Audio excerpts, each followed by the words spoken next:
नमस्कार, बहुत स्वागत है आपका स्वदेश न्यूज में। मैं हूं आपके साथ अंशुल शर्मा। आप देख रहे हैं 7वें चरण का संग्राम। जी हां, आज हम बात करेंगे उत्तर प्रदेश में विधानसभा चुनाव के 7वें चरण की फाइनल और 7वें फेज में पूर्वांचल के आजमगढ़ से वाराणसी तक के 9 जिलों की 54 विधानसभा सीटें आती हैं, जहां पर 613 उम्मीदवारों की किस्मत का फैसला होना है। बीजेपी और सपा के साथ साथ उनके सहयोगी दलों की असल परीक्षा भी इसी चरण में है। यूपी में सत्ता के लिहाज से सबसे अहम है कि जिसके चलते बीजेपी से लेकर सपा, बसपा और कांग्रेस ने अपनी अपनी पूरी ताकतें झोंक दी हैं।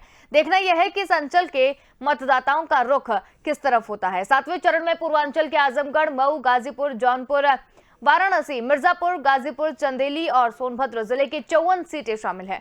इसमें आजमगढ़ और जौनपुर जिले का सपा का गढ़ माना जाता है, तो वहीं मऊ और गाजीपुर में उनके सहयोगी सुभाषपा के अध्यक्ष ओम प्रकाश राजभर और जनवादी पार्टी के प्रमुख संजय चौहान का असर है। वहीं बाकी जिलों में बीजेपी और उनके सहयोगी अपना दल एस का प्रभाव भी माना जाता है। 2017 के विधानसभा चुनाव में 7वें चरण में इन 54 सीटों में से बीजेपी और उसके सहयोगी दलों ने 36 सीटें जीती थी, जिनमें से बीजेपी को 29, अपना दल एस को 4 और सुभाषपा को 3 सीटें मिली थी। वहीं सपा ने 11 सीटें, बसपा ने 6 सीटें और निषाद पार्टी ने 1 सीट जीती थी। कांग्रेस खाता भी नहीं खोल सकी थी। हालांकि इस बार ओम प्रकाश राजभर ने बीजेपी से नाता तोड़कर सपा के साथ हाथ मिला लिया है, तो निषाद पार्टी ने बीजेपी से गठबंधन कर रखा है। हालांकि इस बार पूर्वांचल के सियासी हालात थोड़े बदले हुए हैं। छोटे दलों में सुभाषपा और समाजवादी पार्टी के साथ मिलकर चुनावी मैदान में है और 7वें चरण में बसपा का भी अपना अच्छा खासा जनाधार है, जिसके दम पर जीत की आस लगाए बैठे। 7वें चरण में जिन सीटों पर चुनाव है, वहां पर 2017 के विधानसभा चुनाव को छोड़ दें तो जातिगत समीकरण चरण 90 के दशक से हमेशा से ही प्रभाव में रहे हैं। तो जिन जिलों में वोटिंग है वो हम आपको बताते चल रहे हैं। उत्तर प्रदेश में आखिरी चरण का मतदान है। 9 जिलों के 54 सीटों पर वोटिंग हो रही है। 2017 की अगर बात करें तो बीजेपी ने यहां पर लगभग क्लीन स्वीप किया था और पूर्वांचल में विकास से ज्यादा जातिवाद की हवा चली थी। 7वें चरण में ओम प्रकाश राजभर, संजय निषाद की भी असली परीक्षा है। अनुप्रिया पटेल के प्रभाव वाली सीट पर भी मतदान होना है। निषाद पार्टी का भी कई सीटों पर प्रभाव है और पीएम मोदी के संसदीय क्षेत्र वाराणसी में भी आज मतदान है। 7वें चरण में कई बाहुबलियों के बल का भी आज इम्तिहान होगा। तो ग्राफिक्स के जरिए हम आपको समझाने की कोशिश करते हैं कि किन बाहुबलियों की परीक्षा आज है, जिसमें मुख्तार अंसारी हैं। मोहम्मदाबाद से भतीजा सोहेब उर्फ मुन्नू अंसारी चुनावी मैदान में है। अंसारी परिवार की नई पीढ़ी सियासत में पांव जमा पाएगी या नहीं, ये 10 मार्च को पता चलेगा। आगरा जेल में फिलहाल बंद है विजय मिश्रा, एक बाहुबली ये भी है। 4 बार वो विधायक रह चुके हैं और अब विजय मिश्रा की भी प्रतिष्ठा दांव पर लगी हुई है। धनंजय सिंह की अगर बात करें तो पूर्व सांसद धनंजय सिंह जौनपुर जिले की मल्हरी विधानसभा सीट से प्रत्याशी हैं। जेडीयू की टिकट पर चुनावी मैदान में है धनंजय सिंह और 2 बार विधायक और 1 बार सांसद रह चुके हैं। 2009 के बाद कोई चुनाव नहीं जीते हैं धनंजय सिंह। ये हम आपको बता रहे हैं ग्राफिक्स के जरिए। ओम प्रकाश राजभर की अगर बात करें तो सुहेल देव भारतीय समाजवादी पार्टी के अध्यक्ष है और ओम प्रकाश के पुत्र डॉक्टर अरविंद राजभर वाराणसी की शिवपुर विधानसभा से चुनावी मैदान में है। बाप बेटे की सीट पर सबकी निगाहें देखने को मिल रही हैं। काफी दिलचस्प है इस बार का मुकाबला, जिसमें वाराणसी की पिंडरा विधानसभा से कांग्रेस प्रत्याशी अजय 5 बार लगातार कांग्रेस से विधायक रहे हैं।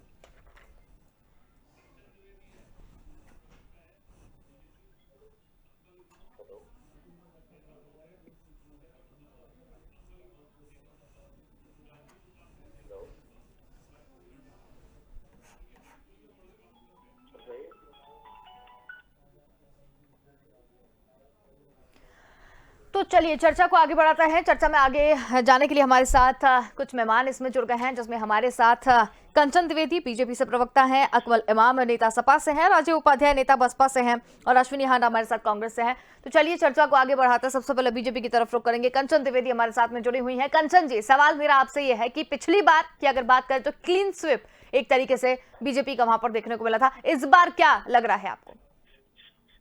जी, पहले तो बहुत बहुत नमस्कार आपको और आपके सभी पैनलिस्ट को बहुत बहुत नमस्कार मेरी तरफ से। बाकी आप जो कह रही हैं मुझे वो बिल्कुल बेशक समझ में आ रहा है। जहाँ पे हमें क्लीन चिट मिली थी वहाँ क्लीन चिट ही रहेगी, क्योंकि इस बार ना तो दंगों पर चुनाव है, ना ही किसी प्रकार से भड़कावे पर चुनाव है, ना ही किसी प्रकार से भ्रष्टाचार और आतंक पर चुनाव है।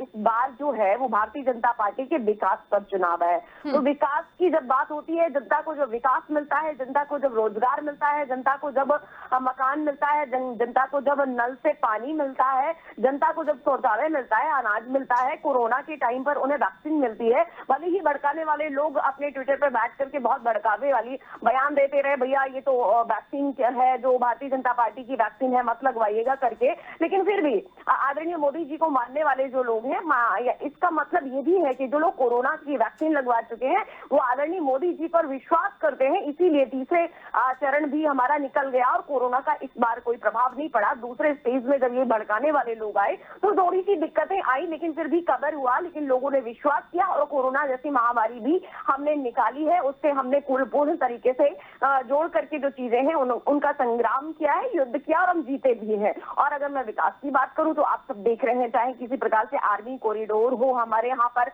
लखनऊ में कॉरिडोर हो, या फिर मैं बात करूं अगर लखनऊ में ही बात करूं तो पुलिस के लिए बहुत सारी योजनाएं बनाई गई हैं, पुलिस में भी बहुत सारी भर्तियां दी गई हैं, 1 लाख से ऊपर भर्तियां दी गई हैं। मैं बात करूं रोजगार की तो स्वयं सहायता के द्वारा हम लोग महिलाओं को 1 करोड़ रोजगार अभी तक दे चुके हैं। और मैं इस प्रकार से अगर बात कर लूं तो सभी जगह विकास की लहर है, विकास के कार्य हुए हैं, नई नई योजनाएं आई हैं, किसान को एमएसपी देने वाले हैं हम लोग आगे चल करके। जो 50,000 सॉरी मैं थोड़ा सा अगर मैं बात कर लूं तो जो किसान हैं उनके द्वारा हम लोग जो गन्ने की वजह है, गन्ने की जो बेल्ट है उनके लिए भी हमने बड़ा काम किया है। अगर मैं कहूं तो सबसे पहले जब हमारी सरकार आई और सरकार में जैसे ही योगी जी बैठे तो सबसे पहले उन्होंने किसानों पर ध्यान दिया कि भाई पहले इनका कर्जा मुक्त होना चाहिए, इन्हें पहले अपने पैसे मिलने चाहिए, इनका भुगतान होना चाहिए। वो भुगतान किया गया हर प्रकार से, चाहे वो किसान की बात हो, नौजवान की बात हो, चाहे वो किसी भी प्रकार से महिलाओं की बात हो, सभी जगह हमने विकास किया है, उनकी सहायता की है, उनके लिए जो हमारा दायित्व था वो हमने उनके लिए पूर्ण किया है। इसलिए हमें ये यकीन है, हमें ये विश्वास है कि जनता हमारे साथ है। बिल्कुल, हमारे साथ सपा नेता अकमल इमाम भी है। अकमल जी, आपका क्या कुछ कहना है? बीजेपी का पूरा पक्ष सुन लिया है, आप क्या कहना चाहेंगे इस बार? जनता पार्टी के पास झूठ बोलने के अलावा तो कुछ है नहीं। भारतीय जनता पार्टी झूठ का पुलिंदा है। इन्होंने विकास किया है, निश्चित तौर पे मैं भी मानता हूं कि इन्होंने विकास किया है। विकास किया है खाद्य पदार्थों के दामों में, विकास किया है इन्होंने पेट्रोलियम के दामों में, विकास हुआ है इनके राज्य में महिलाओं पर उत्पीड़न में, विकास हुआ है इनके राज्य में नौजवानों को बेरोजगार करने में। इन्होंने कोई भी ऐसा काम नहीं छोड़ा जिसमें लोगों का नुकसान ना हो। भारतीय जनता पार्टी युवाओं के लिए, महिलाओं के लिए, बुजुर्गों के लिए, बेरोजगारों के लिए और छोटे व्यापारियों के लिए एक अभिशाप है। इन लोगों ने उत्तर प्रदेश को लूटने का काम किया, देश को लूटने का काम किया। देश की उत्तर प्रदेश की जनता ने मन बना लिया है। पहले फेज से लेके आज तक जो 7 चरणों का चुनाव हुआ, इन्होंने अपने सारे ताकत, सारे संसाधनों को झोंका, उसके बाद भी ये बुरी तरह से ये पराजित होने जा रहे हैं। आप विश्वास करिए, कहीं आप लिख के रख लीजिए, मैं इस बात को बड़े दावे के साथ कह रहा हूं कि भारतीय जनता पार्टी 100 सीट भी नहीं पा रही है उत्तर प्रदेश के अंदर। ये 100 सीट के नीचे रहने वाले हैं। और आज का जो चरण हो रहा है 7वां चरण, इसमें प्रधानमंत्री मोदी जी ने एक मिनट आपके बीच में मैं नहीं बोला, बीजेपी के लोग सच नहीं सुन पाते। आपके तहत नहीं है, ये जनता का जो निर्णय है वो 10 तारीख को मालूम होगा। यही अभिमान जो है ये आपको तो होने वाला है, ये जान लीजिए। आपके इसी बीच में रोका टोकी के कारण ही आपको जनता हरा रही है। आप पूरी बात सुन लीजिए। भारतीय जनता पार्टी के लोगों ने उत्तर प्रदेश के लोगों को लूटा है, बर्बाद किया है। जनता जनार्दन है, वो आकाशवाणी करेगी। आप आकाशवाणी मत करिए, ये निर्णय आप मत लीजिए, आप भगवान मत बनिए। समझना है आपको बात, आप सपा के माफिया है, वही रहिए। आप अपने आंकड़ों पर बात करिए, अपनी चीजों पर, अपने प्लान पर बात करिए, अपने रोड मैप पर बात करिए। माफिया तो ब्रिजभूषण शरण सिंह हैं, माफिया तो राजा भैया हैं, माफिया तो धनंजय सिंह हैं, माफिया तो चुलबुल सिंह हैं जो आपकी पार्टी का प्रचार कर रहे हैं। आप माफियाओं के अंदर झांकिए, आपने जो काम किया है, आपके जो आप माफियाओं को, जिनको आप माफिया बताते हैं, वो माफिया दूसरी पार्टियों के होंगे, दूसरी पार्टी के समर्थक होंगे या आपके विरोधी होंगे, इसलिए आपने कार्रवाई की।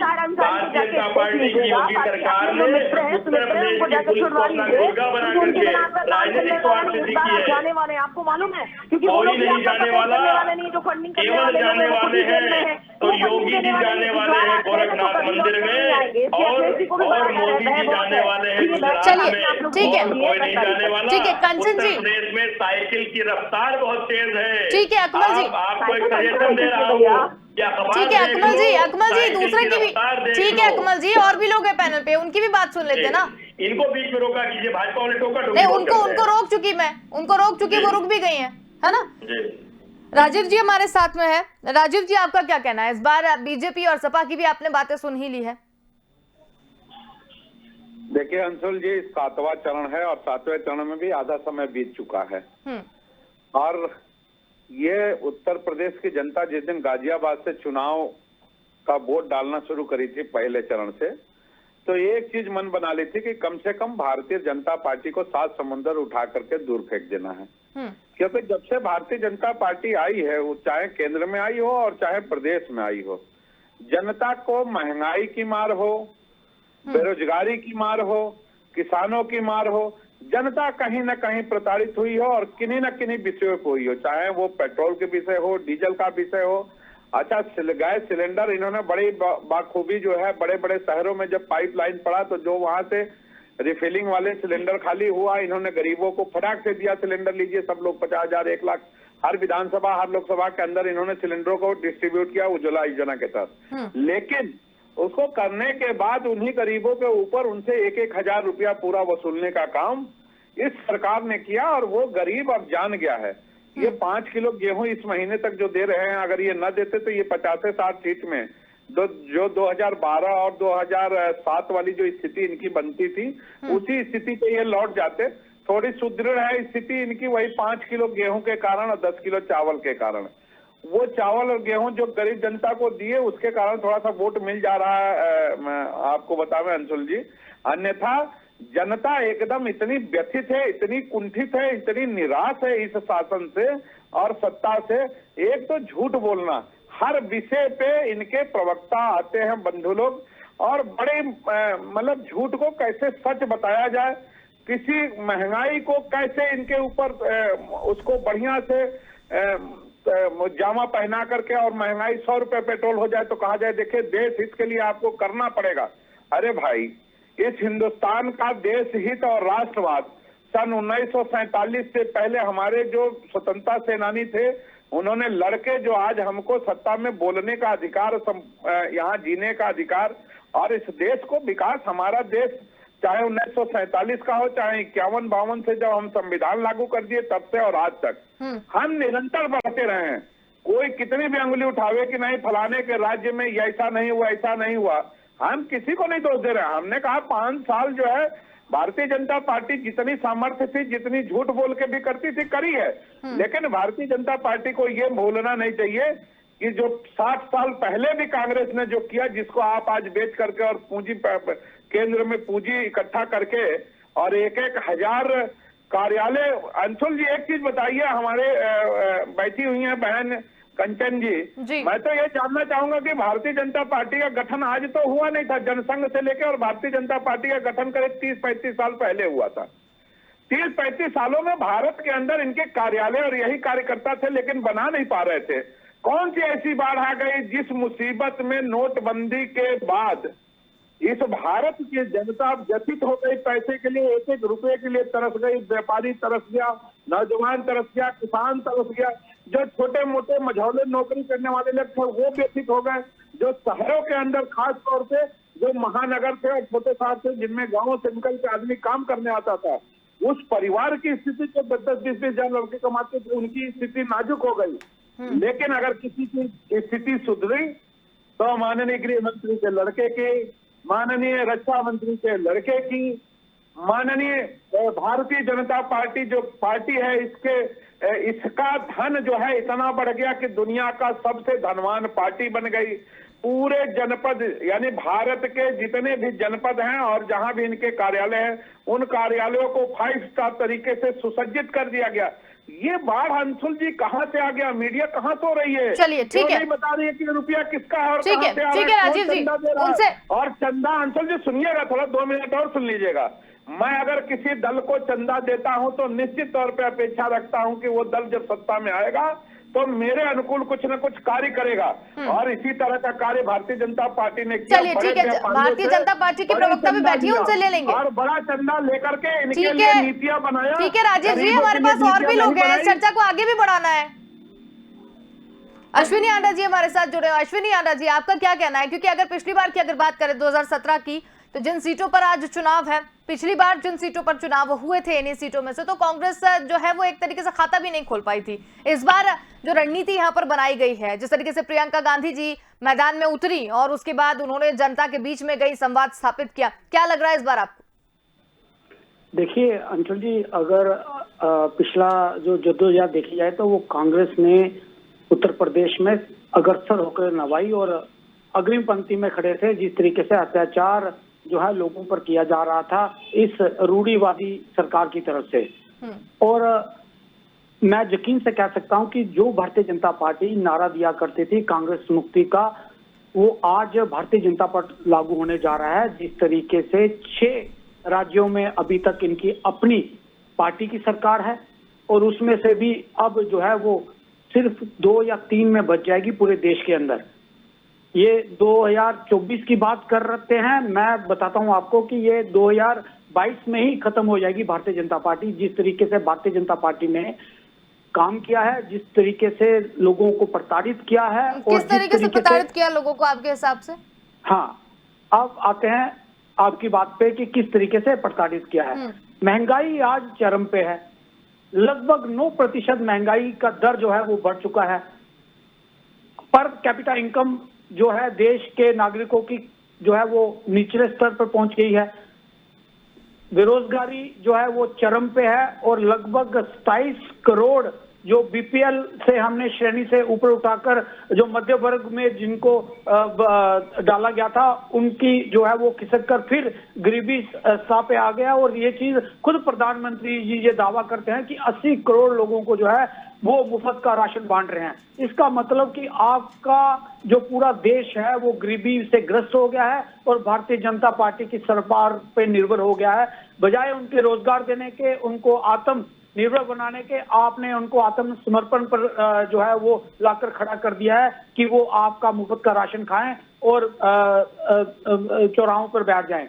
ये स्थिति आज भारत की कर दी है कि आज आप विडंबना देखिए कि जहां भारत की सरकार को यूक्रेन में सुन लीजिए ठीक है कंचन जी, महंगाई को लेकर लगातार आपके ऊपर सवाल जो है वो किए जा रहे हैं। अभी राजीव जी भी इतना सारा यहाँ पर बोले हैं, बहुत सारी चीजें थी आपको पूछने के लिए, लेकिन बीजेपी पर जिस तरीके से आरोप लगे हैं कि प्रताड़ित किया जा रहा है महंगाई को लेकर, बेरोजगारी को लेकर, और विकास कुछ किया नहीं है, ऐसा इन लोगों का कहना है जो यहाँ बैठे हैं, जिसमें अकमल जी हैं, राजीव जी हैं। तो आप क्या कहना चाहेंगे इस पर? कृपा करें और इन लोगों से बोलिएगा कि बीच में नहीं बोले। हाँ, बाकी मैं बात बता दूं आपको कांग्रेस की, थोड़ा सा सुन लीजिएगा। कांग्रेस जो है ना वो यही बात है कि पर बेस कुशल बहुत तेरे। आपने मैं जड़ बता सकती हूँ गरीबी की, गरीबी आती कहाँ से और गरीब बना कहाँ से है, उसकी जड़ है कांग्रेस। अगर कांग्रेस ने जो कार्य है वो ना किया होता या फिर ये नारा देकर अपने ही केवल 2-3 गरीबों को अगर रईस ना बनाया होता तो आज देश की ये स्थिति नहीं होती। इसीलिए देखिए हमारे साथ डिस्टर्ब करेंगे क्योंकि तुरंत जलन होगी, सच बोला जाएगा तो जलन होगी। मुझे सुन लीजिए, ध्यान से सुन लीजिए, थोड़ा बहुत अपनी गलतियों को सुनना चाहिए, थोड़ा सा जो उसे समझ लेना चाहिए। अश्विनी आंडा जी आप सुन तो लीजिए, आपकी अश्विनी आंडा जी आप सवाल करते हैं फिर सवाल का जवाब भी नहीं सुनते, गलत बात है ये तो। प्रवक्ता को बैठाएंगे जो सिर्फ झूठ के सिवाय कुछ नहीं। अरे तो आपने सवाल किया, उसका जवाब तो लीजिए, पूरा जवाब तो सुन लीजिए। आप बीच में बोलेंगे तो कैसे समझ में आएगा? पार्टी के पास झूठ के सिवाय कुछ नहीं है, इनसे क्या सुनना है? इनके पास कुछ हो बताने के लिए हमने आपसे बोला कि बताइए। नहीं ये सुना 70 तो साल आप जाइए गिनाएंगे। ना, आप क्यों सुनेंगे? क्योंकि आपके पक्ष की बात नहीं है, इसलिए आप क्यों सुनेंगे? लेकिन आप मत सुनिए, आपके पास जनता है नहीं सुन कुछ रही है। देश को बताने के लिए। आप बताइए आपके 5 पास सालों में मैं आपने बता क्या रही हूँ, किया? इसीलिए तो आप चिढ़ रहे हैं, कितने इसीलिए तो लोगों आप को चिढ़ रहे हैं ना, पर इसीलिए आपको पर दिक्कत हो रही है, क्योंकि मैं बता रही हूँ यही जो जलन है, यही जो जलन है, ये हमें डिफाइन कर रही है कि हमारे पास बहुत कुछ है कहने के लिए और आपके पास कुछ नहीं है सुनने के लिए, ना बताने के लिए, इसीलिए आप जल रहे हो, इसीलिए बीच बीच में आप फुदक रहे हो। लेकिन फुदकिए मत, थोड़ा देर सुन लीजिए, थोड़ा देर, बस थोड़ी देर, क्योंकि आपका ना तो कहीं कोई जनाधार है ना कोई, तभी आप 2 से 3 सीटों में कमिट गए हैं, क्योंकि आपने जो गरीबी का लेवल लगाया था ना, गरीबी हटाओ, 3 लोगों की गरीबी हटाई है अंशुल जी इन्होंने केवल, प्रियंका जी की, वाड्रा जी की, और सुन लीजिए योगी जी की, फिर बकवास कर रहे हैं आप। प्यार ये कांग्रेस के प्रवक्ता है, लोगों ने मना लिया है। भारतीय जनता पार्टी के पास पूरा एक प्यार है। रोडमैप है। मैं उंगलियों पर आपको योजनाएं गिना सकती हूँ, कंट्रोल उंगलियों करेगी, पर भगवान आंकड़े क्या गिना शब्द सकती हूँ, है? गिना रही हूँ। ये मोदी और योगी के बीच ऐसे लोगों को भाषा क्यों? बुला लेते हैं मैं भारतीय आपको जनता पार्टी के प्रवक्ताओं को, जिनके पास कोई तर्क नहीं है। भाषा क्यों भाजपा के लोग सालों बोलते में हैं? गिनाने के अलावा कोई तर्क नहीं है भारतीय जनता पार्टी के पास। आज देश आपको सुनने वाला नहीं है। जो आगे के लिए आप योगी जी को ले जाइए, उनको छुपाइए कहीं पे जाके। मैं कांग्रेस की बात कर लूं, चाहे फिर जो बैठे हुए हैं हमारे उनकी बात कर लूं, 5 ऐसी योजनाएं बता दीजिए जो जनहित के लिए आपने की हो। मैं बता रही हूँ तो जलन तो होगी भाई, क्यों, सच कड़वा होता है, सच बहुत कड़वा होता है, इसलिए सुनने में आपकी क्षमता भी नहीं है, लेकिन फिर भी सुनने की, अंशु जी रोकिएगा थोड़ी, सुनने की चाहिए है कि देश आज बिल्कुल बेरोजगारी पे है। खुद प्रधानमंत्री जी बोल रहे हैं 80 करोड़ लोगों को, परिवारों को जो है वो हम अनुदान कर रहे अंशु जी हैं। क्या ऐसे डिबेट करवा रहा है आपको? बिल्कुल अश्विनी हांडा जी, आपसे बिल्कुल देखिए ना, निवेदन। अश्विनी अगर हांडा जी, ये- एक मिनट मेरी बात सुन लीजिए। अश्विनी हांडा जी, नहीं अंशुल जी, एक बात सुन लीजिए। अगर भारतीय जनता पार्टी के पास ये तर्क है कि उन्होंने गरीबी हटाने के लिए पिछले 7 सालों से क्या किया है, तो बात सुनने को तैयार है। चलिए, ठीक लेकिन है। ये 70 साल गिनाएंगे तो कोई नहीं सुनेगा। ठीक है, आप बोलिए। इसी के तहत तो हम कार्य करें। आपकी जो बोया हुआ है, आपने जो फैलाया है, टमाटर रायता फैलाया, वही तो समेट रहे हैं तब से। आपने पूरा देश को गरीब बना के छोड़ दिया है, इसीलिए तो आज इस कगार पर आ गई है कि उनको भोजन देना पड़ रहा है, उनको चीजें देनी पड़ रही है। कोरोना हो गया, उनको भोजन नहीं देते। आप तो यही चाहते हो ना कि आपका घर बना होना चाहिए। राहुल गांधी जाकर के ब्रिटेन में आपने पूरा भ्रष्टाचार आपके पास बस राहुल गांधी, प्रियंका गांधी, देश को गरीब बना उसके करके अलावा चले गए। आप लोग जाकर के विदेश में भ्रमण करेंगे, वहाँ पर उसके आप लोग अलावा पार्टनरशिप बताइए करेंगे आपके बैठ पास करके। क्या है? जनता को गरीब करके आपने छोड़ दिया यूपी में आपने। जिस तरीके से जंगल में लाशें बही ना, उसके बारे में बताइए। उसके जनता को उसके ऊपर चलिए, क्या किया ये बताइए। जिस तरीके से आपने ब्राह्मणों की हत्या यूपी के अंदर की है, उसके लिए बताइए। सरकार में, क्योंकि हमारी सरकार इतना कुछ दे रही है। तो चलिए, लाभ कंचन जी, मिलता है ना, तो ठीक है, लोग ठीक है। जानते हैं कि सरकार हमारी ठीक है, अश्विनी हांडा जी, कंचन जी, प्रधानमंत्री जी अपनी जेब से या अपनी ठीक है। सैलरी से कुछ नहीं तो दे रहे आपने हैं। क्यों नहीं किया? मैं यही तो करी। हाँ, जनता का है और जनता के लिए किया जा रहा है। चलिए, मुझे खुशी हुई कि आपने ये 25 साल से लोगों को किया। मुफ्त में आपने राशन क्यों मिल रहा नहीं है। किया? आपने क्यों जनता का खो दिया? आपने क्यों जनता का खो आपके दिया? पास कुछ नहीं है, बिल्कुल भी आपके पास कुछ नहीं है चलिए, कहने को। कंचन जी, एक मिनट, कंचन जी, एक मिनट शांत हो जाइए। कंचन जी, आपने अपने मुंह से उगल तो दिया। ठीक है, कंचन जी। जनता का है और आपने लूट लिया तो हम जनता को दे रहे हैं। ठीक है, जनता का कंचन जी। किसान दिया जा रहा है। कंचन जी, और भी लोगों को ठीक है, ठीक है, ठीक है, ठीक है, ठीक है। नीरव मोदी कंचन जी, एक मिनट शांत हो जाइए। और भी लोगों को लेना है, और भी सवाल लेने। कंचन जी, अश्विनी हांडा जी, आप 2 मिनट शांति रहिए। आप जी, आप कुछ बोल रहे हैं, अकमल जी। जी अंशुल मैं बोल रहा था। सर एक एक करके ना, बिल्कुल इस तरीके से करेंगे तो ना मैं सुन पाऊंगी, ना आप लोग सुन पाएंगे, ना सवाल हो पाएगा, ना कुछ हो पाएगा। जी देखिए, जिस तरीके की भाषा शैली, जिस तरीके का बॉडी लैंग्वेज ये भारतीय जनता पार्टी के प्रवक्ता दिखा रही हैं, ये साफ जाहिर होता है कि इनकी हार की हताशा है। आप बीच में देखिए, आपको कॉपीराइट नहीं है बीच में बोलने का। भाजपा के लोग बीच में बोलते क्यों हैं? आप मेरी बॉडी लैंग्वेज देख रहे हैं। ऐसे लोगों को क्यों बैठाती है अंशुल जी, जिनको तरीका नहीं मालूम डिबेट करने को, क्यों बैठाती है? इनका डाउन करिए, इनका ऑडियो डाउन करिए तो मैं इनको बताता हूँ। चलिए कंचन जी, उनकी भी बात सुन लीजिए ना, इनको थोड़ा सुन लीजिए, सबका सुनिए ना। बॉडी का दे रहे हैं, बॉडी का इनको बीच में- तो उनसे भी सवाल। अपने पार्टी का चरित्र प्रमाण पत्र रखिए, बॉडी का मत बताइए आप मुझे। नहीं, आपका बॉडी लैंग्वेज बता रहा है कि आपकी हार की हताशा है। हम लोग आपकी हार की हताशा है। बोलते हैं कि आपको आपको चिल्लाने के अलावा कुछ नहीं आता। हम चाहते हैं कि आप सिर्फ चिल्ला रही हैं, आप झूठ बोल रही हैं। मुझे भाजपा के लोग- आप मेरी बॉडी लैंग्वेज से भी जल रहे अच्छा, आप चिल्ला दीजिए। मुझे बड़ी खुशी इनको हो रही है। चिल्लाने के लिए आपने बुलाया है तो फिर अंशुल जी हम लोगों को माफ कीजिए। फिर अगर इनको आपने चिल्लाने के लिए बुलाया रखा है, हम लोग को माफ कीजिए। फिर हम लोग कोई और काम देखेंगे। पार्टी का पक्ष रखिए ना, किसी प्रवक्ता आप चिल्ला रही हैं। कंचन जी, लेकिन आप थोड़ा तसल्ली से आप भी सुनिए ना तसल्ली से, क्या है क्या नहीं है बात को। आपको तो मुझे डिबेट का बताइए ना, मतलब ही नहीं मेरी मालूम। बॉडी लैंग्वेज का बताएंगे, अपनी आपको पार्टी का डिबेट का रोडमैप तो मतलब बता ही नहीं नहीं पा रहे हैं, मालूम। इनके पास कुछ नहीं है, आपकी तो बारी सबका आई तो बॉडी बोलिए लैंग्वेज बताएंगे ये बैठ करके। ठीक है ना, तो आपकी भाई बॉडी लैंग्वेज खराब है तो क्या करूं मैं, जाइए सुधारिए जा करके। ठीक है कंचन जी, आप उनकी बात तो सुन लीजिए, आप थोड़ा सा शांति रखिए, मैं आपके पास आऊंगी, आपसे सवाल लेंगे। जी अकमल जी, देखिए, हाँ, तो आप भी थोड़ा भाषा का ध्यान हाँ, रखिए। तो बॉडी इनसे- लैंग्वेज और ये सारी इनसे चीजें किसी कहिए- महिला के लिए नहीं होगा सर, इनसे मेरे कहिए डिबेट में नहीं body होगा, language अपनी किसी भी सुधार महिला लें। के लिए बॉडी उसके लैंग्वेज बाद इस तरीके की बात नहीं बात होगी। करें, वरना बहुत थप्पड़ मारूंगी। जो जनता को आपने मारा है, जनता के द्वारा मारूंगी मैं, जान लीजिए। कंचन जी बार बार आपसे बोल रही। ये योगी जी का राज्य है, समझ रहे हो आप, ये आतंक का राज्य नहीं है। ठीक है, कंचन जी। तमीज से बात करिएगा मुझसे, तमीज से। कंचन जी, वो तमीज से ही बात कर रहे हैं। मुझसे जानते नहीं है आप, भारतीय जनता पार्टी है ये। भाजपा झूठों की पार्टी है, भाजपा झूठों की पार्टी है, अरे बकवास करते रहिए, कौन सुन रहा है भाजपा झूठों आपको? की पार्टी है, रखिए बैठ झूठों करके की माना। पार्टी है। आपके पास रोडमैप ही नहीं है, आपके पास कोई आंकड़े नहीं है, आपके पास कोई प्लान नहीं है, तो बोलोगे यही सब। वो तो है नहीं, बकवास ही तो कर रहे हैं बैठ के। अंशुल जी बकवास कर रहे हैं, क्यों करवा रही है? अरे कंचन जी, आप शांत तो हो जाइए, आपने जो सवाल किया उसका जवाब तो लेने दीजिए। कंचन जी, आपसे भी मैं बार बार रिक्वेस्ट कर रही हूँ, आप सुन तो लीजिए तसल्ली से। मैं आपकी बात सुनूंगी, मर्यादा के साथ सुनूंगी, लेकिन अगर इन्होंने तमीज से बात नहीं अरे की ना, तो बोला तो बेतमीज मैंने। इनको थप्पड़ मारूंगी इन्हीं के बाद। ठीक है कंचन जी, उन्होंने बोला। जो जैसा हो तो वैसे ही थप्पड़ मार बैठेंगे, मैं मारूंगी, मैं मारूंगी ना करके वही थप्पड़ मारूंगी उसी ऊपर। ये किस तरीके की आप एक अच्छी पार्टी से बिलोंग करते हैं, आप सभी लोग किस तरीके की भाषा शैली का उपयोग कर रहे हैं? आप अपनी पार्टी को रिप्रेजेंट कर रहे हैं सर, सारे के सारे आप अपनी पार्टी को रिप्रेजेंट कर रहे हैं। कंचन जी आप सुनने तैयार नहीं है, अकमल जी आप सुनने तैयार नहीं है। नहीं, मैं तो बोल रहा हूँ, मेरे बीच में बोल रही है ना ये। बोल रही है तो मैं बोल रही हूँ ना इस चीज के लिए भी। करोगे मैं बोलूंगी, जान रहे हो ना आप। मेरे बारे में मत बोलिए, आप अपनी पार्टी का रोड मैप बताइए, जो आपने योजनाएं बनाई है। कंचन जी आप भी थोड़ा सा शांत हो जाइए। कंचन जी सबसे ज्यादा आप इंटरप्ट कर रही है, उनको बोलने नहीं दे रही है। किसने बनाया आपको ये सिखाया गया? बॉडी लैंग्वेज बताओगे आप, बॉडी लैंग्वेज बताओगे आप? शर्म नहीं आती आपको बोलने में? आपके घर में बहन बेटियां नहीं है क्या? आप चिल्लाइए मत, आप चिल्लाइए मत। क्यों ना आपको तो मुंह पे थप्पड़ मारने चाहिए।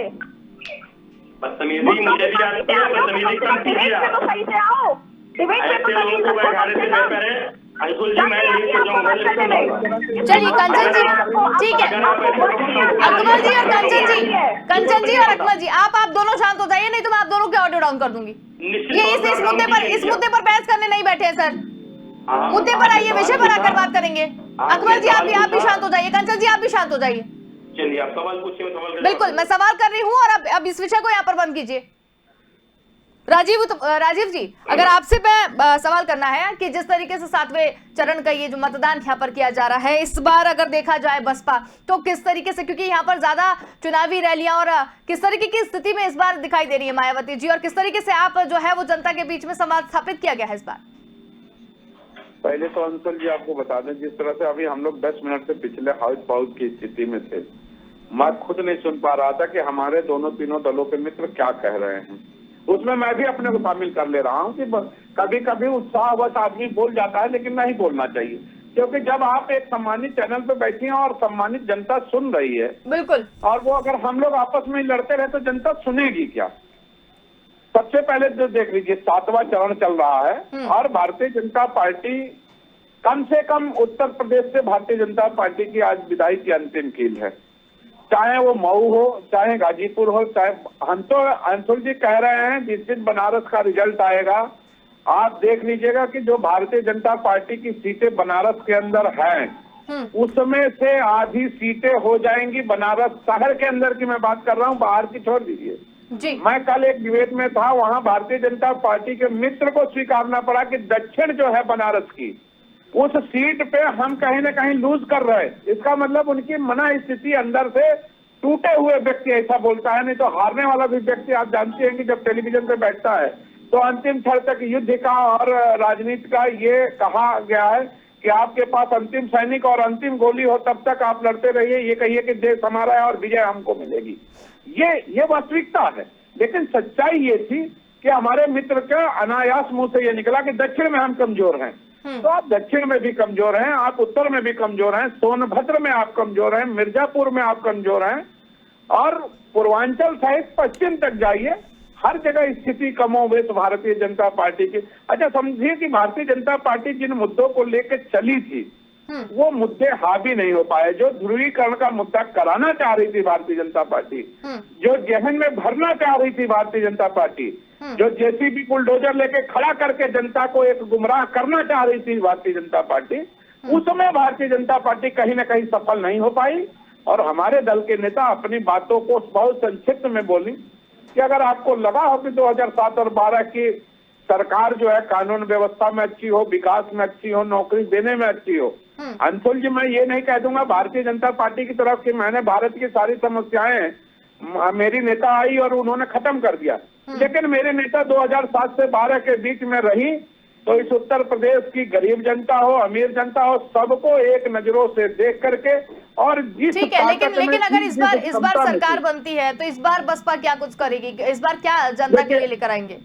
अंशुल जी देखिए, सरकार बनती है, 3-4 दिन बाद चुनाव के रिजल्ट आएंगे, कौन सी परिस्थिति बनती है, हमारी सरकार बन रही है, कैसी सरकार बन रही है, सारी चीजें आपके साथ साफ हो जाएगा। उसके बाद मैं जरूर इस चैनल के माध्यम से बोलूंगा कि हम लोग जो है गरीबों का उत्थान के कार्य करेंगे, सबको एक नजरों से देखेंगे, कहीं गोली और बुलडोजर को 2 नजरों में नहीं ले जाएंगे।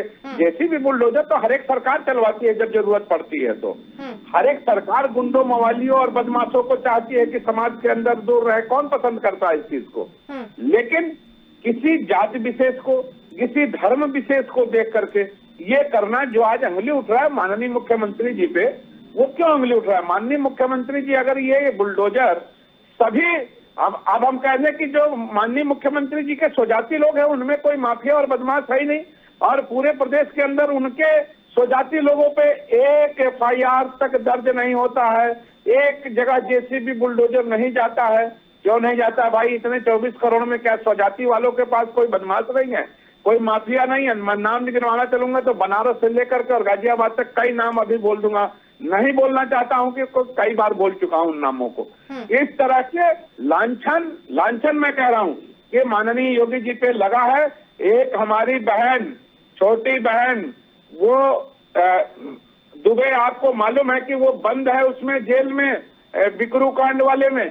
आज तक इस सरकार ने ये नहीं बताया कि उस बिटिया का, वो हमारी बहन और बेटी की तरह है, उसका दोष क्या है कि आपने उसको जेल में, उसके पति मारे जा चुके हैं, उससे क्या साक्ष्य मिलना है आपको? ठीक है राजीव जी, ठीक है, ठीक है। ब्राह्मणों के साथ जिस तरह से आपने अन्याय किया, दलितों के साथ जिस तरह दलित बेटी को हाथरस से लेकर के और भदोही तक, ठीक है, इसका जवाब लेते हैं राजीव जी। आप लोगों ने जलाने का, अपमानित करने का, मरवाने का काम किया, उसका परिणाम जनता दे रही है। आपके सारे मुद्दे फेल हो गए और उत्तर प्रदेश, ठीक है, अभी परिणाम देखिए राजीव जी 1 मिनट, परिणाम अभी नहीं आए, जनता दे रही है, क्या है क्या नहीं है इसके लिए ना आप कह सकते ना हम कह सकते, कोई भी नहीं कह सकता अभी। लेकिन अभी जिस मुद्दे पर हम बात कर रहे हैं, हम ये नहीं कह रहे हैं, लेकिन जनता का रुख जो भाप रहे हैं, वो जनता का रुख कह रहा है कि कम से कम भारतीय जनता पार्टी का विदाई हो रहा है, मेरी सरकार बन रही है, कोई और सरकार बना रहा है, ये क्या कर रहा है ये नहीं कह सकता हूँ। बिल्कुल ठीक है,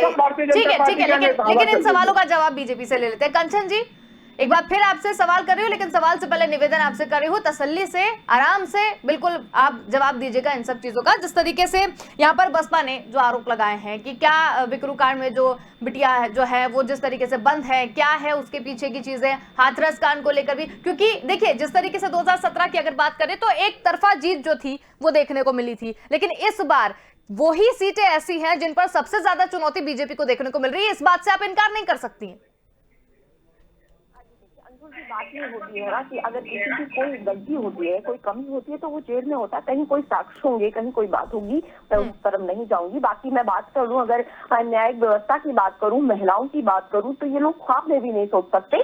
ख्याली पुलाव पका रहे हैं, ठीक है, अच्छी बात है, पकाइए, इसमें कोई दिक्कत नहीं है कि हमारी सरकार आ रही है, किसकी सरकार आ रही है, अच्छी बात है, ये आपका बिल्कुल ही अधिकार है। बाकी अगर मैं बात कर लूं तो ये जो जिस प्रकार की शायद वो मायावती जी के पार्टी से बात कर रहे थे, तो जब आपका मुखिया ही माला पहनने लगे नोटों की, तो फिर जनता समझ जाती है। जब आप अधिकारियों की रिस्पेक्ट ना करें तो जनता समझ जाती है। जब आपका अभिमान सब चढ़ के बोलता है तो जनता समझ जाती है और फिर आप सरकार में नहीं होते हैं।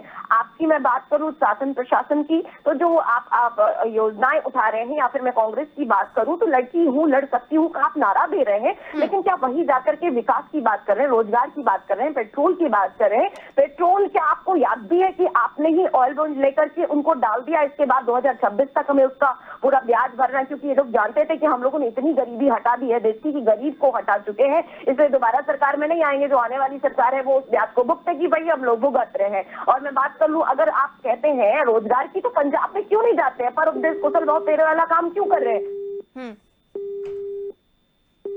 चलिए, व्यवस्था दे दीजिए। छत्तीसगढ़ में अभी कल आ रही हूँ, वहाँ पर कर्ज देने की बात की थी, माफ करने की बात की थी, वहाँ वो दे नहीं अकमल जी, इनका जवाब हो जाए, अब तक आ रही हूँ मैं वापस जी।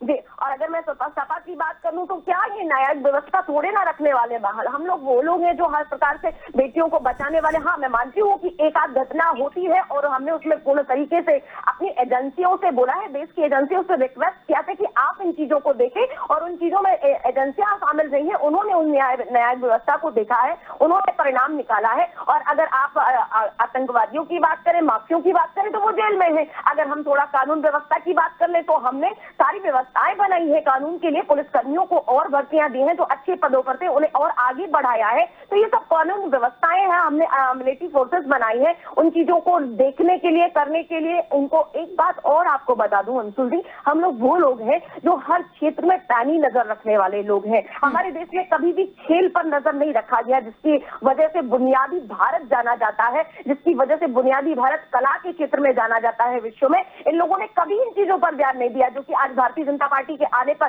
खेल विश्वविद्यालय बन रहे हैं, भारतीय जनता पार्टी के आने पर कलाओं पर ध्यान दिया जा रहा है, और बनारस में उनके लिए एक अलग से प्लेटफॉर्म बनाया जा रहा है। तो इन सब चीजों को इन लोगों ने कभी देखा ही नहीं। ठीक है कंचन जी, ठीक है कंचन जी। अकमल जी, आप कुछ कहना चाह रहे थे? भारतीय जनता पार्टी का काम झूठ बोलो, इतनी जोर से बोलो और तब तक बोलो जब तक उसको सच ना मान लिया जाए।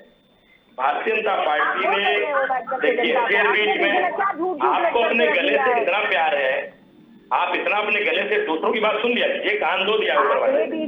थोड़ा सा भाजपा के लोग सुनना नहीं चाहते। आप कुछ बोलना इनसे ही बुलवाइए, अंशुल जी, इनसे ही बुलवाइए, हम लोग सुन रहे हैं, बोलिए आप। कंचन जी, सवाल मैंने किया, आप सुनिए ना। कंचन जी, आपसे मैंने पहले भी कहा था, आप प्लीज उनको सुन लीजिए ना, जो सवाल जो मैंने किया उसका जवाब तो लेने दीजिए। झूठ लगा के रखा है, मेरा समय आपको, बोलिए। आप बताइए ना कि कहाँ झूठ बोल रहे हैं, बताइए। आपसे वही तो बता रहे हैं, उनकी बात आगे तक सुनेंगी तो पता चलेगा ना कंचन जी। क्या लगा के रखा है, झूठ बोल रहे? बात बताइए ना, योजनाएं बताइए, हमारी कमियां बताइए, हम सुनने के लिए तैयार हैं और जवाब देने के लिए तैयार है। आप बोलिए ना, आपको अगर आता जाता हो कुछ। आपकी सबसे बड़ी कमी है कि आप दूसरों के बीच में बोल रही हैं। आपकी सबसे बड़ी कमी है कि आप बीच में बोल रही हैं। कंचन जी सुन लीजिए, उनका जवाब भी सुन लीजिए। अब जरा सुन लीजिए, आपको आप सुनने, आप बोलने दे तो ना, आप थोड़ा सा, आप उनकी भी बात को सुनने दीजिए। थोड़ा गिना दीजिए हमें भी, कि हम भी जान लेंगे, झूठ भी बोलते हैं। भाई 2 करोड़ रोजगार सच है, बोलते नहीं, हर साल 2 करोड़ रोजगार देंगे। ठीक है, हम इसका जवाब देंगे आपको, ऐसे बोलिए ना आप। ये सच है कि नाले की गैस से चाय बनेगी, ये सच है कि गोबर से अर्थव्यवस्था मजबूत हो जाएगी, ये सच है कि आर्टिकल में से पानी खींच लेंगे। क्या बात करती हैं आप? हो गया, अब मैं जवाब दूं? इंटर होगा, ये सच है। दिलवा लीजिएगा, बस 1 से 2 चीजें ना, मैं जवाब दे दूं। 1 करोड़ लोगों को बता दीजिएगा जवाब, झूठ वाले पॉइंट शोध है, मैं आपको सच्चा पॉइंट बता दूंगी। फिर देखिए अंशुल जी, ऐसे नहीं होता, या तो इनका ऑडियो डाउन कीजिए, या तो हमें फिर कह दीजिए क्या चाहिए, क्योंकि ऐसे लोगों के साथ हम नहीं बहस कर सकते। जिन्हें सुनने की आदत नहीं है। आपके पास कोई पॉइंट नहीं है, इसलिए बकवास कर रहे हैं आप। आपके पास कोई पॉइंट ही नहीं है, इसलिए आप घबरा रहे हैं। क्यों घबरा रहे हैं? मैं जवाब देने बकवास क्या चीज है ये बकवास क्या चीज, क्या शब्द है? कुछ नहीं आता आपको, कुछ नहीं आता, कुछ नहीं, कहाँ पढ़नी चाहिए? कंचन जी, भाषा का थोड़ा सा ध्यान रखिए। आप भी शब्दों को तोल मोल कर बोलिए। आप भी एक प्रतिष्ठित पार्टी से आप रिप्रेजेंट कर रही हैं। अरे वो बार बार बोल रहे हैं, बस केवल एक ही पॉइंट बोल रहे हैं। उनका जवाब ही नहीं सुनने दे रही है कंचन जी। मैं क्यों बार बार आपसे बोल रही हूँ? तैयार हूँ, बोले तो आप बोलने दीजिए ना उनको। आप तसल्ली से सुने। आप एक मिनट भी आपने तसल्ली से नहीं सुना है कंचन जी, 1 मिनट भी आपने आपने किसी की बात तसल्ली से नहीं सुनी तो है। ये ढंग से बोले तो तब मैं सुनूं ना। झूठ बोलते हैं, अरे बोलिए ना, क्या झूठ बोलते हैं हम? लिखिए। आप शांत रहेंगी तो मैं किसी और से सवाल भी करूंगी ना मैडम। आप शांत रहेंगी तो और भी मेरे पास पैनलिस्ट है, और भी मुझे आगे बढ़ाना चीजों को। मैं शांत हूँ, इनसे पूछिए, पॉइंट गिनवाइए मुझे। आप मेरी बहन है, आप आदरणीय अरे है। बहन अगर बात छोड़िए, आप पहले मुझे पॉइंट गिनवाइए। आपने झूठ अगर बोला ना, सुन मैं सकिए तो सुन यही जानना लीजिए। चाहती हूँ कि झूठ नहीं, कहाँ माफ बोला कीजिए। हमारी पार्टी ने। बोलिए ना, बताइए ना, हम तो पूछ रहे हैं, खुला पूछ रहे हैं आपसे, जनता को भी पता चल जाए। आप थोड़ा बता दीजिए। हम आपसे, जब आप बताने नहीं दे रही हैं, आप तो बीच में रोक दे रही हैं। मैं एकदम शांत हूँ। अब आपके पास हो तो आप आगे बोलना शुरू करें। आपके पास चलिए कंचन जी, आप 2 मिनट के लिए शांत हो जाइए, हम उनके आज जवाब सुन लेते हैं। आप शांत हो जाइए, मैं उनसे सवाल ले लूं। बिल्कुल शांत हूँ मैं, बोलिए। ठीक है, आप भी प्लीज उनको इंटरप्ट ना कीजिए, मुझे उनसे उनके भी पूरी जवाब लेने दीजिए। सपा के लिए मेरे पास भी सवाल है बहुत सारे, मैं भी तो बात करूँ उनसे। आप अच्छे से सवाल पूछिए। तो हमें भी वो लग रहा है। चलिए ना, उनसे बात ही आप सवाल नहीं पूछिए बात ही नहीं कर रहे हैं ढंग से। ठीक है अकमल जी, सपा की जो इस बार स्थिति देखने को मिल रही है, सपा जिस तरीके से अखिलेश यादव की तरफ है, कहीं ना कहीं हुजूम भी देखने को मिल रहा है। बीजेपी के लिए चुनौती तो है, ये समझ में आ रहा है, लेकिन सपा के लिए भी कहीं ना कहीं जो इस बार कांटे की टक्कर जो है वो इस बार सपा की देखने को मिल रही है। तो लेकिन बहुत सारी सीटें ऐसी भी है जहां पर सपा ने भी एक तरफ से राज किया था, जो सपा का गढ़ माना जाता है, लेकिन वहां पर भी सपा के लिए कहीं ना कहीं चुनौती है। इसको कैसे निकालने की कोशिश करेंगे आप? देखिए, पूरे 6 फेज के चुनाव हो चुके, आज 7वां है। मैं आपको एक चीज बड़ी कॉन्फिडेंस से बताना चाहता हूं कि उत्तर प्रदेश का चुनाव समाजवादी पार्टी के पक्ष में यहाँ का युवा, यहाँ की महिलाएं, यहाँ के बुजुर्ग, यहाँ के किसान लड़ रहे हैं। अखिलेश यादव जी जहां पर जा रहे हैं, भारतीय जनता पार्टी के लोग पुलिस के द्वारा अखिलेश यादव की सभाओं में भीड़ को जाने से रोक रहे हैं, लेकिन फिर भी जिस तरीके का हुजूम जा रहा है उनको सुनने के लिए, बिना संसाधन के, बिना किसी पैसा खर्चा किए, और जिस तरह से अखिलेश यादव को जन समर्थन मिल रहा है, वो इस बात का घोषक है, इस बात का प्रमाण है कि उत्तर प्रदेश में समाजवादी पार्टी की संविधान सम्मत सरकार बनने जा रही है। भारतीय जनता पार्टी की जो गलत नीतियां रही हैं, जो इन्होंने 5 साल उत्तर प्रदेश के नौजवानों को बर्बाद करने का काम किया, जिन लड़कों ने प्रतियोगिता की तैयारी की और उनको परीक्षाओं से रोका गया, पेपर आउट कराया गया, पूछने पर उनकी पिटाई की गई, इसका सवाल नौजवान पूछ रहा है। कई साल भर से ज्यादा किसान बैठा रहा, 750 किसान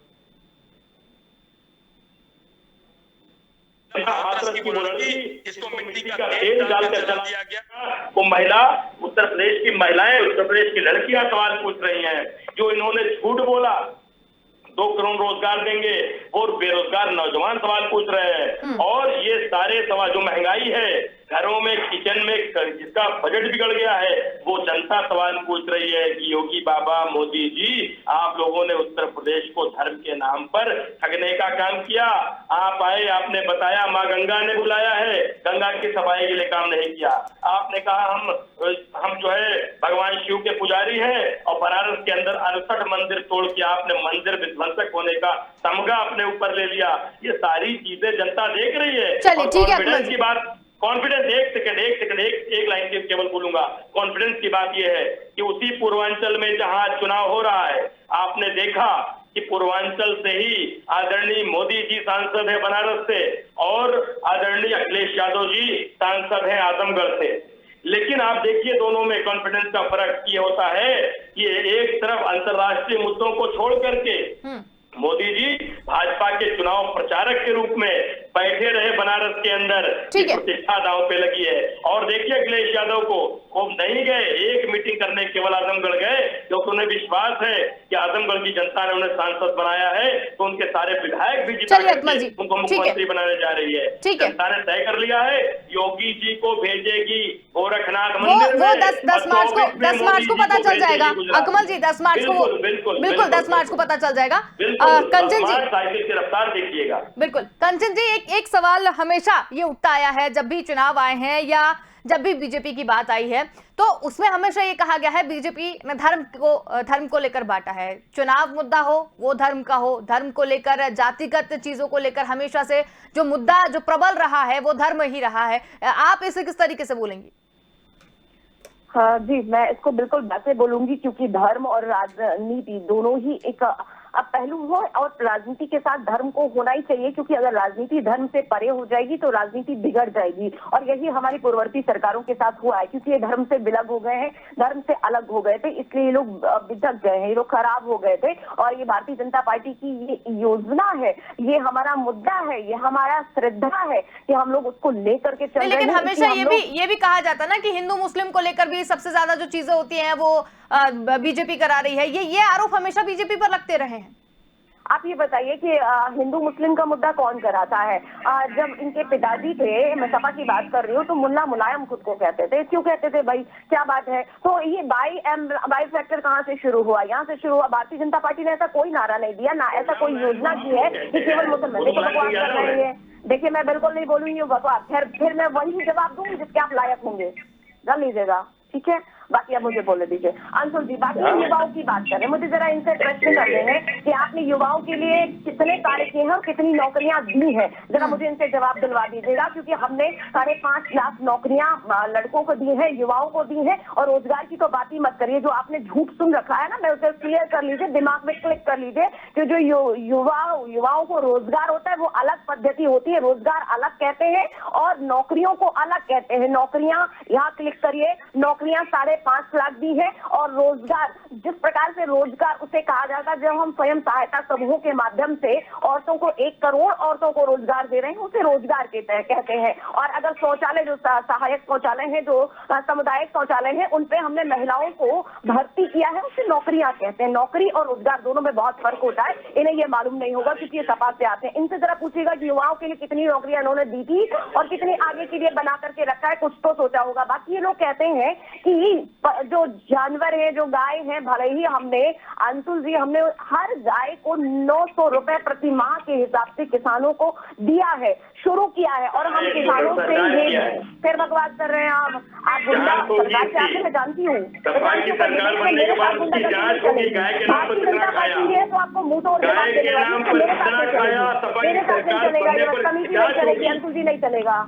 ये गुंडागर्दी के बर्दाश्त नहीं करेंगे। इन्होंने पैसा खाया, इनको रोकिए, गुंडागर्दी ना के नाम पर खाया, करें। गंगा मैया के नाम पर खाया। अकमल जी, अब आप भी तो वही काम कर रहे हैं ना, बीच में बोल के सुनिए ना उनकी भी बातचीत। ये बकवास कर रहे हैं, इस पर बोल रहे हैं। हो गया, चलिए मैं बोलूं जी। सुनिए अंशुल जी, ये जो गंगा की बात करें, मैं साफ सीधी बात बता दूं, जो गंगा की पद्धति बताते हैं, जो एक वायरल हुआ वीडियो था, उसके लिए सब लोग बात उठाते हैं, क्योंकि ये इनकी पद्धति, जो इनके पास कोई योजना नहीं है, तो जो गलत चीजें हैं उन्हीं को उठाएंगे। हमारे यहाँ एक परंपरा है, जो लाशों को आज भी गंगा में प्रवाहित किया जाता है जला करके, लेकिन गंगा जब से शुद्धिकरण का काम चला है, तब से हम लोग नहीं चाहते कि गंगा में लाशें बहे और गंगा का पानी खराब हो, इसलिए गंगा के किनारे ही लाशों को दफनाया जाता था, वही उनका अंतिम संस्कार होता था, और वही एक वीडियो लेकर के किसी ने वायरल किया है। आज भी वो पद्धति वैसी ही चल रही है, परंपरा जो पहले चल रही थी। तो ये बात है, ये झूठ फैलाना इन लोगों का काम है, ये फैलाते ही रहते हैं। मैं गाय की बात कर रही थी, जरा सुन लीजिए। हमने गायों को 900 रुपए प्रति माह के हिसाब से किसानों को दिया कि वो उन गायों की सुरक्षा भी कर सके, गाय भी सुरक्षित रह सके, और जो किसानों की खेती है वो भी सुरक्षित रह सके। इसके लिए हमने उन्हें 900, मतलब हर गाय को प्रतिदिन के हिसाब से 30 रुपए देने का काम किया था, और ये चल भी रहा है। अगर ये किसान ठीक से समझ जाते तो उनकी फसल भी बर्बाद नहीं होती, और जो हमारी गाय है उनकी भी सुरक्षा हो जाती है। हमने गायों के लिए भी चिकित्सा वैन की सुविधा की है, हमने गायों के लिए हॉस्पिटल की सुविधा की है, हमने गायों के लिए अलग से गौशाला और उनके लिए भोजन की व्यवस्था की है, और अलग से किसानों को रुपए भी दिए कि वो उनकी सुरक्षा कर सके, क्योंकि गाय हमारी माता है, जो ये लोग कटवा देने के अलावा कुछ नहीं करते। इनसे पूछे कि इनके पास क्या योजना है जो ये काम कर सकते हैं कटवाने के अलावा, ये बता दे कि इनके पास कोई योजना और रोड मैप है। युवाओं के लिए कोई योजना रोड मैप है तो बता दे, जो हमने किया वो करके दिखाए। कितने रोजगार इन्होंने दिए युवाओं को, कितने अपने शासनकाल में नौकरियां दी, मुझे बता दीजिए कितना दिए, कितना यहाँ बता दीजिए ना। अपने कार्यकर्ताओं को दे रही है क्या हमारे गाय वाला रिश्ता?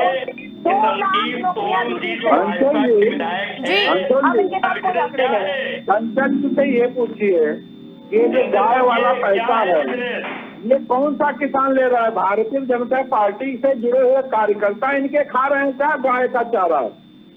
आपकी क्योंकि हम लोगों को तो मिल नहीं रहा है। हम लोगों को तो मिल नहीं रहा, हम लोगों के पास गाय भी है और किसान भी है। लेकिन ये जो गाय को 900 रुपया दे रही है महीने में, इसका मतलब ये भारतीय जनता पार्टी का कार्यकर्ता गाय का भी चारा खा जा रहा है क्या? ये तो बताना पड़ेगा कंट्रोल जी को। बड़ी स्वाधीनता और निर्भरता से महसूस होगा। जिनके तहत लोगों के पास जो लोग गाय पालते हैं उनको दिया जा रहा है। मैं तो गाय पाले हुए हूँ 200।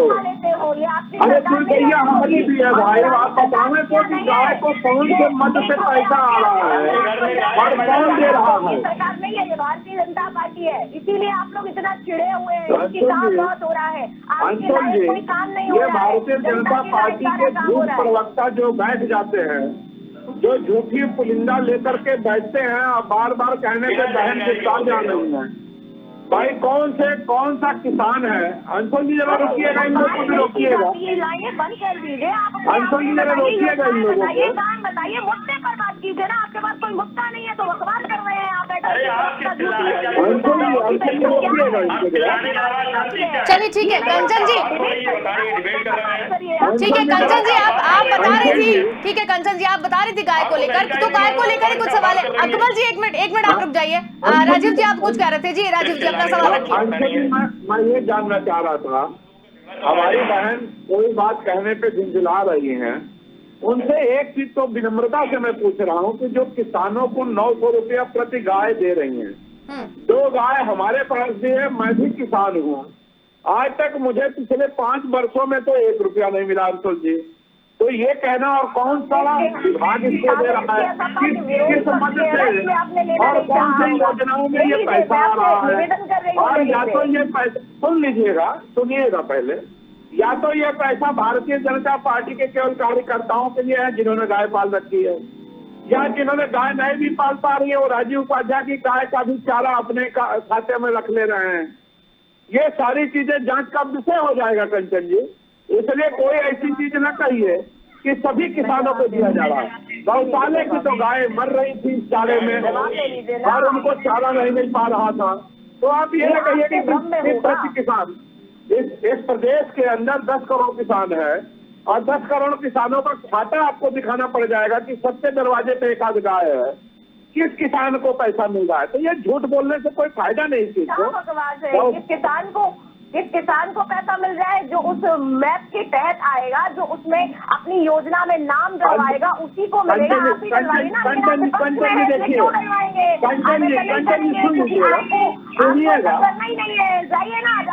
सुनिएगा, जिसमें आपने भ्रमित किया था। मैं मुझे सुनिएगा, हर सरकारी योजना के लिए भ्रमित किया था लोगों को खाने के लिए, वही खाते हैं जो गरीब आप सुनना नहीं चाहते हैं। आपके अंदर एक चीज कमी है और जो सुनेगा नहीं वो उसका जवाब नहीं दे सकता है। वो सुनने का ताकत रखिए, गरीबों को भी बैंकों का सुनने का ताकत रखिए। अगर आप कुछ कह रही है तो सुनिए ना, हम लोगों को कोरोना में भी उनकी महिलाओं को पैसा मिला। हम कोरोना आप परेशान ना हो। कोरोना में आपने ऑक्सीजन के चक्कर में मार दिया पूरे देश को।